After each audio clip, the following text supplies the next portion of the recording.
Sebelum menonton, jangan lupa like, subscribe, dan tekan tombol lonceng. Selamat menyaksikan. International Buddhist Conference Indonesia 2022 yang mengusung tema Borobudur as a Site of Pilgrimage and Tourism for the Buddhist World resmi dibuka.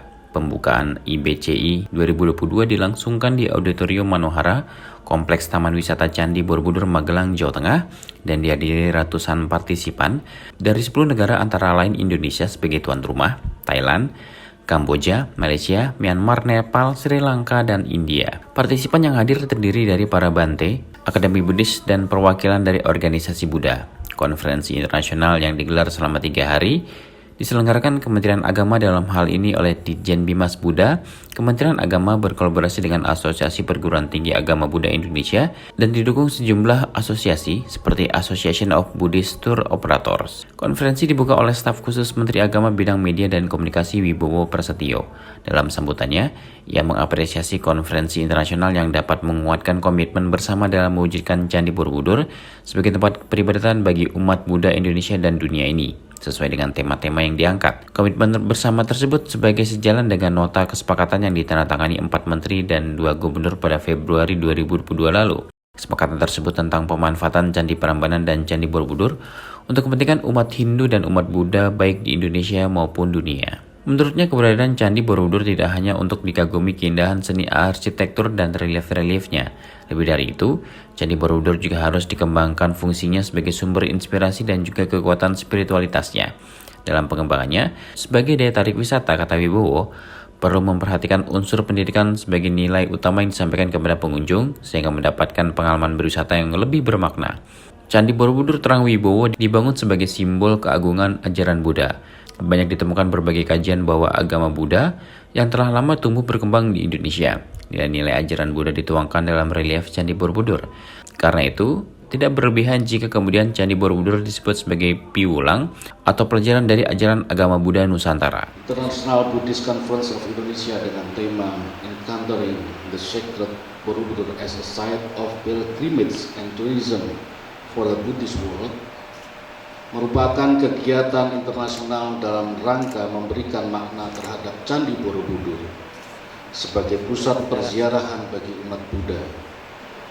Tema yang diambil dalam seminar semakin menguatkan komitmen kita bersama dalam mewujudkan nota kesepakatan 4 menteri dan 2 gubernur yang telah ditandatangani pada bulan Februari lalu, di mana kita semua memiliki tanggung jawab bersama untuk menjadikan Borobudur sebagai kawasan super prioritas, sekaligus menjadikan Borobudur sebagai pusat peribadatan umat Buddha Indonesia dan dunia.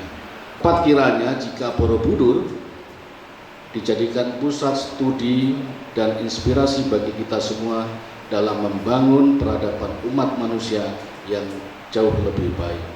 Bapak dan Ibu, para biku yang terhormat dan berbahagia, keberadaan Candi Borobudur tidak hanya untuk dikagumi keindahannya, karena jelas seperti Bapak dan Ibu saksikan, Borobudur memang sudah indah dari sana.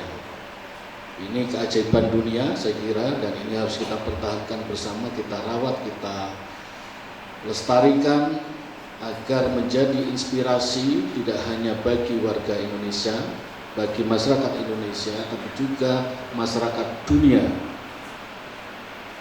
Karena sejatinya dalam pengembangan Borobudur sebagai daya tarik wisata, kita perlu memperhatikan unsur pendidikan sebagai nilai utama yang harus disampaikan kepada pengunjung sehingga mendapatkan pengalaman berwisata yang luar biasa. Candi Borobudur dibangun sebagai simbol keagungan ajaran Buddha. Banyak ditemukan berbagai kajian bahwa agama Buddha yang telah lama tumbuh berkembang di Indonesia, nilai-nilai ajaran Buddha dituangkan dalam setiap relief yang ada di Candi Borobudur. Karena itu tidak berlebihan jika kemudian Candi Borobudur disebut sebagai piwulang dalam bahasa Jawa atau pelajaran dalam bahasa Indonesia dari ajaran agama Buddha Nusantara. Kenapa Nusantara? Karena sejatinya kita menghidup di Nusantara yang dihuni oleh berbagai keberagamaan dan keberagaman. Kita hidup jadi satu kesatuan. Dengan keberagaman inilah Indonesia tumbuh menjadi negara yang besar.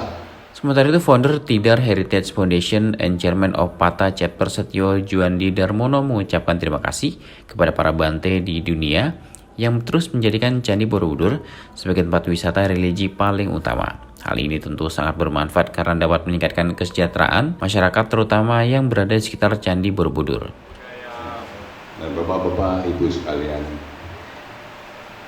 Tidar Heritage Foundation atau Yayasan Tidar Heritage didirikan 20 tahun yang lalu untuk mendukung adanya kedamaian dan suasana harmonis dengan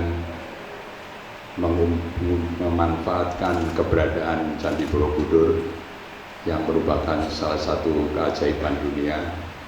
Untuk itu saya sebagai orang Magelang dan didukung oleh Bante Panjawaru sangat berterima kasih untuk terus berupaya meningkatkan wisata religi ke Borobudur ini agar supaya dapat bermanfaat untuk mensejahterakan rakyat terutama di sekitar Borobudur, Jawa Tengah, dan tentu untuk Indonesia juga. Borobudur adalah kebanggaan kita, terutama untuk penduduk Jawa Tengah yang ingin Borobudur ini menjadi pusat wisata religi juga di dunia seperti tempat-tempat lain seperti Mekah, Yerusalem, Nalanda, dan banyak tempat lain sehingga bisa membantu tumbuhnya kesejahteraan rakyat di daerah ini. Pariwisata adalah satu bisnis yang sangat kompetitif, tetapi pariwisata di bidang religi tidak terlalu banyak membutuhkan effort atau upaya karena begitu menariknya, begitu hebatnya daya tarik suatu destinasi religi. Hal senada juga disampaikan Ketua Panitia IBCI 2022 Biku Diti Sampano. Menurutnya, untuk membawa dampak positif bagi perekonomian masyarakat di sekitar Candi Borobudur, para peserta konferensi ditempatkan di homestay yang tak jauh dari Candi Borobudur. Acara ini bisa terselenggara karena partisipasi dan kerjasama dari berbagai pihak dan organisasi. Biaya untuk acara ini adalah berasal dari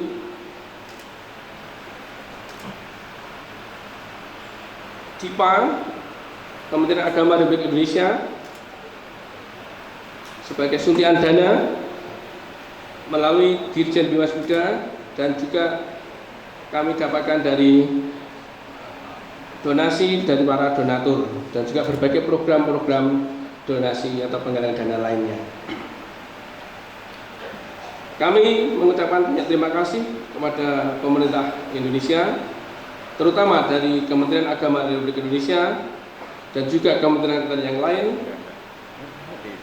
rekan-rekan kami dari berbagai negara seperti Thailand, Myanmar, Kamboja, Vietnam, Malaysia, India, Amerika, Bangladesh, dan lain sebagainya yang telah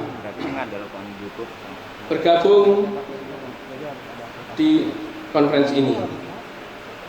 Juga kami mengucapkan banyak terima kasih kepada berbagai organisasi yang mendukung kami, Asosiasi Belantika Kaum Muda Indonesia, terutama dalam pelaksanaan konferensi ini, seperti IADU, International Asian Buddhist University, ICTV, International Committee of the Day of Wesak, APTO, Association Buddhist Tour Operator, ADBI atau Asosiasi Dosen Agama Buddha Indonesia, ADBI, Asosiasi Dosen Buddhis Indonesia, BKPBI, Badan Koordinasi Pendidikan Buddhis Indonesia, World Alliance Buddhis, kemudian Perwalian Umat Buddha Indonesia, kemudian dari KCPI, Perwal Budi, kemudian ada juga Tiga Heritage, dan seluruh anggota dari Aptabi. Kami juga mengucapkan banyak terima kasih kepada semua mahasangga yang bergabung dalam event ini dan juga memberikan berkahnya kepada kami semua. Tidak lupa kepada panitia, seluruh jajaran panitia, dan semua peserta, kami mengucapkan banyak terima kasih atas kerjasama dan kerja keras serta kerja cerdasnya. Selama 3 hari konferensi digelar berbagai kegiatan seperti seminar internasional, Santuti Cita, dan Mahasangika Dana. Santuti Cita adalah wujud rasa syukur atau ungkapan rasa terima kasih atas ditandatanganinya nota kesepahaman bersama 4 menteri dan 2 gubernur tentang Candi Borobudur sebagai tempat peribadatan agama Buddha dunia. Tim Eljan Media melaporkan.